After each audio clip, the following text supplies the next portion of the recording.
This is Mike Maloney, and Mike is my gold expert. And the reason gold is so important, gold and silver, is because gold and silver is God's money. It's money made by God. And then in 1971, the U.S.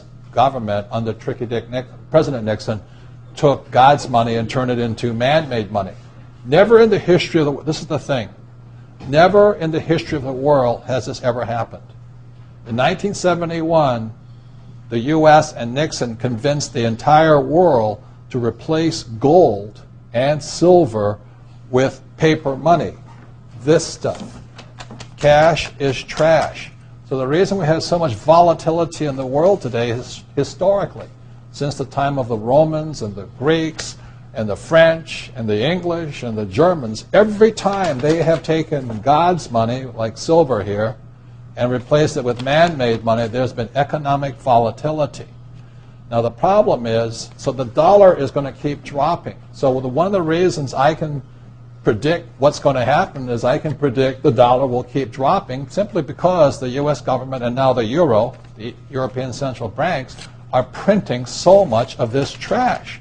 So you'll see gold going up in price, oil going up in price, real estate going up in price, because this is trash. So that's what happened in 1971, has happened throughout history. And the reason this current election doesn't make any difference is the only person they can put this back in place is a strong, charismatic leader. People like Julius Caesar, Napoleon. That's why they were such great leaders, was they actually replaced this with this.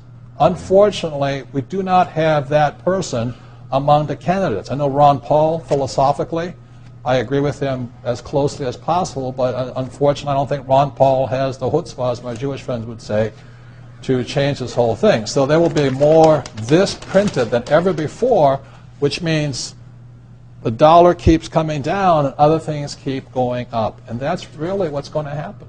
It's predictable. And eventually this will go to its true worth, zero. So all of you savers out there and people trying to save this trash, you're going to lose big time. With that, Mike Maloney.